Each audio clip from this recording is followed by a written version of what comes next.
Does having kids really make us happier, or is that just a filthy, filthy lie?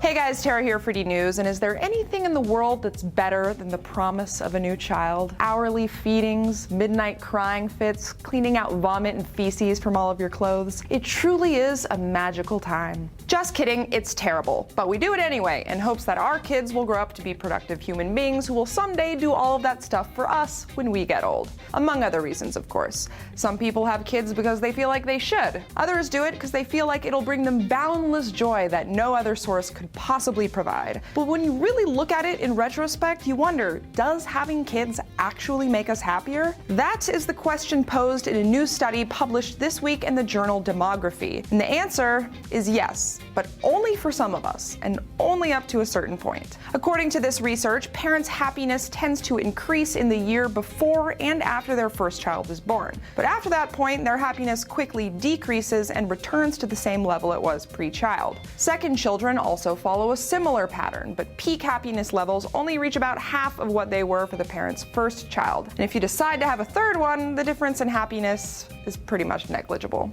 Of course, that's not to say that having a third child isn't a joyous experience, but researchers believe it could just be a product of parenthood becoming less novel and exciting by that time. Or maybe it's all the extra pressure that having 3 kids puts on your resources. It's also possible that an unplanned pregnancy becomes more likely the more children you have, which brings its own share of stresses to the table. What's interesting is that the study found that when it comes to having children, women tend to experience more happiness than men, but they also have steeper drop-offs during the year after their first child is born. After a few years, those happiness levels taper off, and men and women become pretty much the same. But there are a few other factors that also influence this. Parents who are educated and older, between the ages of 35 and 49, are shown to have the most positive response to their first child, and they tend to stay happier for longer once that child is born. By comparison, teen parents actually experience a decline in happiness both before and after the birth of their child. And researchers believe this could be at least part of the reason adults are now choosing to postpone having children